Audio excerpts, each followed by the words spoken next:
ओम शांति। 6 जुलाई 2022 के महावाक्य हैं, मीठे बच्चे, बाप का बनने से तुम बिगर कोड़ी खर्चे सेकंड में जीवन मुक्ति का अधिकार पा लेते हो। निश्चय हुआ और वर्षा मिला। प्रश्न, शुरूढ़ बुद्धि बच्चों का कर्तव्य कौन सा है? उत्तर, सच्ची यात्रा करना और कराना, यही शुरूढ़ बुद्धि बच्चों का कर्तव्य है। सच्ची यात्रा है मन मना भव। इस यात्रा से और धक्कों से बच जाएंगे।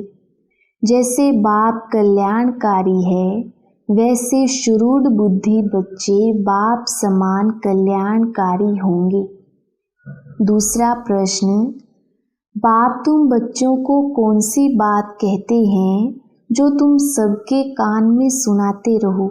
उत्तर, बाबा कहे बच्चे तुम मुझे याद करो, किसी देहधारी को याद नहीं करना है। देहधारी को याद करेंगे तो देह अभिमानी बन पड़ेंगे। इसलिए सदैव समझो देहधारी सब मरे पड़े हैं, हमें बाप को याद करना है। यही बात सबके कान में सुनाते रहो। गीत, तकदीर जगाकर आई हूँ। ओम शांति। बच्चों की तकदीर बनाने में कोई खर्चा लगता है? माँ बाप के पास बच्चा आया, बच्चों को कुछ खर्चा लगा वर्षा पाने में। पैदा होने से ही बाप की मिल्कियत का वर्षा मिल जाता है। अखबार में भी लिखते हैं ना कि फलाने वारिस का जन्म हुआ। बच्चे को कोई खर्चा लगा? नहीं, जन्म लिया, उनको कोई खर्चा नहीं। कोई बहुत धनवान है, बच्चे नहीं हैं, एडॉप्ट करते हैं, बच्चे का कोई खर्चा लगा? कुछ भी नहीं। यहाँ भी गाया जाता है सेकंड में जीवन मुक्ति। दुनिया वाले भल जीवन मुक्ति का अर्थ नहीं जानते हैं। अब यह तो जानते हो विश्व के मालिक जीवन मुक्त देवताएं थे। भारत में ही जीवन मुक्ति होती है। अब बाप पूछते हैं, बाप का बनने में कोई खर्चा लगता है? बस बाबा मैं आपका हूँ। गाया भी जाता है, जनक को सेकंड में जीवन मुक्ति मिली। सिर्फ बाप की पहचान मिली, जिनके लिए बाप युक्तियाँ बतलाते रहते हैं। बताओ, पारलौकिक परम पिता परमात्मा से आपका क्या संबंध है? परम पिता वह तो बाप है।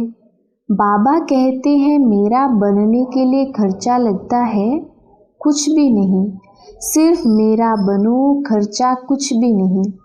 1 सेकंड में जीवन मुक्ति, खर्चे की बात ही नहीं उठती। बच्चा आया, क्या खर्चा हुआ?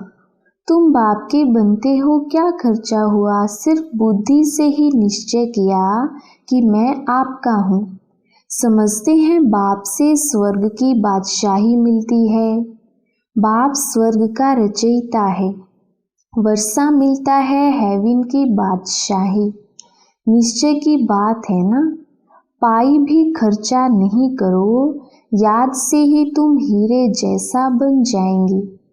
हम लिखते भी हैं तुम जीवन मुक्ति पा सकते हो। कोड़ी भी खर्चा करने बिना तुमको बादशाही मिल जाएगी। तुम कितने धक्के खाते हो। भक्ति मार्ग में यात्राओं पर मनुष्य बहुत धक्के खाते हैं। उनमें पंडे भी रहते हैं या कोई धर्माऊ पुरुष धक्के खिलाते हैं। पैसे भी बहुत खर्च करते हैं, मिलता तो कुछ भी नहीं है।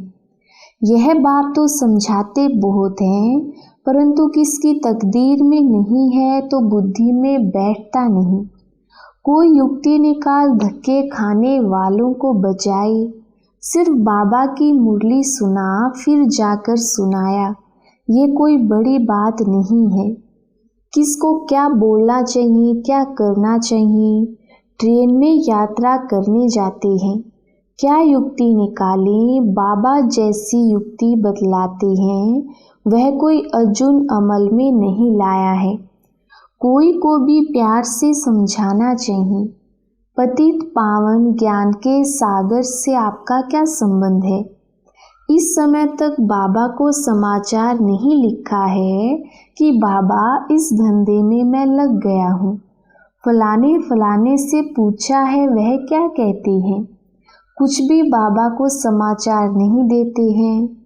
बाबा से तुम 1 सेकंड में जनक मिसल जीवन मुक्ति पा सकते हो। अगर यह पहेली हल की तो बाबा फर्स्ट क्लास बात सुनाते हैं। प्लास्टिक पर छोटे कार्ड छपवा लो, अच्छे पोस्ट कार्ड हो जो कहाँ भी भेज सके। तीर्थों पर तो धक्के खाते ही रहते हैं। तुम लिख भी सकते हो कि जन्म जन्मांतर के धक्कों से छूटना चाहते हो तो यह पहेली हल करो। इसे हल करने से 1 सेकंड में जीवन मुक्ति पा सकते हो। बाबा अक्षर तो देते हैं। कोई बुद्धिमान बच्चा हो जो ठीक रीति लिखकर आवे और अच्छा छपाकर भेजे। बड़े शहरों में काम झट हो सकता है। बहुत सुंदर प्लास्टिक के कार्ड हों, उसमें त्रिमूर्ति का ठप्पा लगावे ना लगावे। बाबा युक्तियाँ बहुत अच्छी बताते हैं। जनक को सेकंड में जीवन मुक्ति मिली। ये सिर्फ गाते रहते हैं, कोई को पता नहीं। भल अष्टावक्र गीता में है, परंतु उससे कोई समझ नहीं सकते। दंत कथाएं हैं। तुम प्रैक्टिकल में समझाने बैठे हो और किसी के समझ है ही नहीं। समझदार है तो एक गॉड फादर, बाकी सबको रावण ने नॉन सेंसिबल बना दिया है। पावन को सेंसिबल, पतित को नॉन सेंसिबल कहा जाता है। इस बेहद की बात को कोई जानते नहीं है। ये तो बिल्कुल सिंपल है। सिर्फ बोले हाँ बरोबर हमारा पिता है। पिता से तो जरूर बिगर कोई खर्चा बच्चे को वर्षा मिलना चाहिए। बच्चा पैदा होता है और वर्षा मिल जाता है। लौकिक बाप से बच्चे को वर्षा मिलता ही है जीवन बंद का। यह एक ही बाप है जिसको पतित पावन कहा जाता है। यहाँ तो है ही रावण का आसुरी राज्य। अब तो यह ईश्वर बाप है। कहते भी है ना हेवनली गॉड फादर, तो उससे ही हेवन का वर्षा मिलना चाहिए। हेवन कहा ही जाता है नई दुनिया को। पुरानी दुनिया का तो महाविनाश सामने खड़ा है। जितना देरी होती जाएगी मनुष्यों को विनाश का निश्चय आता जाएगा। मनुष्यों को दिल में आता भी जा रहा है। समझते हैं कल भी लड़ाई छिड़ सकती है। ये भी समझते हैं मौत सामने खड़ा है। तुम भी बतलाते हो हम प्रजापिता ब्रह्मा कुमार कुमारियां हैं। शिव बाबा के बच्चे तो हैं ही, वर्षे के हकदार बन जाते हैं। बस सिर्फ बाप और वर्षे को याद करो। कार्ड में भी यह अक्षर डालने हैं। यह एक ही पहेली हल करो तो 1 सेकंड में बिगर कोड़ी खर्चा जीवन मुक्ति मिल सकती है। सिर्फ बाप और वर्षे को याद करने का है। बस स्वर्ग का मालिक बन जाएंगे ना। स्वर्ग में भी नंबरवार पद तो है ना। ज्ञान से फिर आप ही समझ जाएंगे कि हमको क्या करना है। यहाँ पैसे आदि की कोई बात नहीं। बाबा हमेशा बच्चों को कहते हैं मांगने से मरना भला। बाप से वर्षा पा लिया फिर मांगते क्यों हो। माँ बाप दोनों चाहते हैं एक लड़का वारिस हो। तुम अभी बाबा के बच्चे हो ना, सब फादर कहते हो ना। बाप आत्माओं से बात करते हैं। अरे लड़के तो तुम हमारे हो ना, फिर मुझे और वर्षे को क्यों नहीं याद करते हो। इन लड़कों से बात करता हूँ ब्रह्मा तन द्वारा। ब्रह्मा के भी तुम बच्चे ठहरे, नहीं तो ब्रह्मा के घर आ कैसे सकते। ब्रह्मा कुमार कुमारियों को वर्षा मिलता है दादे का। स्वर्ग का रचयिता कोई ब्रह्मा नहीं है। तुम्हारा गुरु तो कोई ब्रह्मा नहीं है, सतगुरु तो है ही एक। यह ब्रह्मा भी उससे सीखते हैं। ऐसे नहीं कि सीख कर वह चला जाएगा तो हम गद्दी पर बैठ जाएंगे। नहीं, ऐसा होता नहीं है। सतगुरु एक ही है। हम सब उनसे सीखकर सद्गति को पाते हैं। बच्चे सर्विस बहुत कर सकते हैं, बहुत चांस हैं। मंदिरों आदि में भी ये कार्ड ले जाकर समझा सकते हो। कोई काम करके दिखावे। बाबा जो युक्ति बताते हैं बड़ा ही इजी है। बाबा जांच करते रहते हैं। देखे कहाँ से समाचार आता है कि बाबा ट्रेन में हमने 10-20 से यह प्रश्न पूछा। एक से प्रश्न पूछेंगे तो 10 सुनेंगे। घर में बैठ किसी को समझाया, यह कोई बड़ी बात थोड़ी ही है। बाप कहते हैं सिर्फ बाप और वर्षे को याद करो। छोटे बच्चे को तो बुद्धि में नहीं रहता है। जब बालिग होता है तब बुद्धि में रहता है। तुम्हारे तो ऑर्गन्स बड़े हैं। सेकंड में जीवन मुक्ति मिलती है। जानते हो बाबा हमें स्वर्ग का वर्षा देते हैं। बेचारे मनुष्य बाहर बहुत धक्के खाते रहते हैं।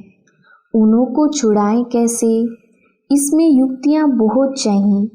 कितनी बच्चियाँ घर बैठे लिखती है कि बाबा हम तो आपके हो गए, कभी देखा भी नहीं, मिली भी नहीं। लिखती हैं बाबा हम आपके हैं, आपसे वर्षा हम लेकर ही रहूँगी। मार भी खाती रहती हैं। ऐसी बच्चियाँ भूतों से आगे जा सकती हैं। तुम तो मार भी नहीं खाते हो तो भी यह सर्विस नहीं करते हो। बाबा की भी सुनी अनसुनी कर देते हैं। तुम कोई भी भाषा में कार्ड छपवा सकते हो। काम करने वालों की बुद्धि चलनी चाहिए। बाबा कोई जास्ती काम थोड़े ही देते हैं। उस दुनिया की गवर्नमेंट की कितनी बड़ी पंचायतें हैं विनाश के लिए। तुम्हारे पास अविनाशी पद पाने के लिए कितनी अच्छी युक्तियां हैं।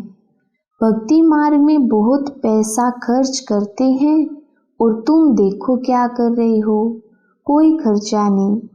भक्ति मार्ग में बहुत खर्चा होता है। तुम 1 सेकंड में जीवन मुक्ति पाते हो। सेंसिबल जो बच्चे हैं वो बाबा को कार्ड छपवा कर दिखावें। हम कितना सहज बाबा से वर्षा ले रहे हैं। मनुष्य तो कितने दुखी होते हैं। कितने तो यात्रा में बीच से ही लौट आते हैं। गरीब बेचारे बहुत भटकते हैं। उन बेचारों पर तरस पड़ता है। तुम गॉड फादर के बच्चे हो तो तुमको तो स्वर्ग में आना चाहिए। यहाँ तुम नरक में क्यों पड़े हो, ये कोई बताने वाला चाहिए। तुम किसको भी समझा सकते हो कि अल्लाह को याद करो। अल्लाह के घर जाने के लिए वहाँ से ही तुम आए हो। अब बाप को याद करो। नन वट वन, नन्स को ही समझाना पड़े। तुमको याद करना है गॉड को। क्राइस्ट ने भी उनको याद किया है। समझो ब्रह्मा चला जाता है तो भी तुमको शिव बाबा को तो याद करना है। शरीर तो छूटेगा ही, तुमको याद उनको करना है। शिव बाबा कहते हैं सिर्फ मुझे ही याद करो, किसी देहधारी को याद नहीं करना है। देही अभिमानी बनना है। देहधारी तो सब मरे पड़े हैं। बाप कहते हैं मामी कम याद करो। दुनिया में तो 1-2 को दुखी करते रहते हैं। यहाँ हम एक बात कान में सुनाते हैं, है बहुत इजी। अलफ और बे, बाप और बादशाही को याद करो। मन मना भव का अर्थ ही यह है। बाकी तो सब है डिटेल। बाप कल्याणकारी है। बच्चों को भी कल्याणकारी बनना है। बच्चों को भी सबूत देना है। आज हमने कितनों का कल्याण किया। कल्याण करने के लिए घूमना पड़ता है। धर्म स्थापना अर्थ भी धक्का खाना पड़ता है। हम ऐसी यात्रा सिखलाते हैं जो कब दूसरी यात्रा करनी ना पड़े। मन मना भव। यात्रियों के पिछाड़ी लग जाना चाहिए, बड़ी श्रूड बुद्धि चाहिए। अच्छा, मीठे मीठे सिकिलधे बच्चों प्रति माता पिता बाप दादा का याद प्यार और गुड मॉर्निंग। रूहानी बाप की रूहानी बच्चों को नमस्ते। हम रूहानी बच्चों की रूहानी बाप दादा को याद प्यार गुड मॉर्निंग और नमस्ते जी। धारणा के लिए मुख्य सार। पहला पॉइंट, हीरे जैसा बनने का साधन बाप की याद है। बाप की याद से बिगर कोड़ी खर्चा विश्व की बादशाही मिल जाएगी, इसलिए निरंतर एक बाप की याद में रहना है। दूसरा पॉइंट, मांगने से मरना भला। बाप से सब कुछ मिल गया, इसलिए मांगना नहीं है। कल्याणकारी बन सबको सच्चा रास्ता बताना है।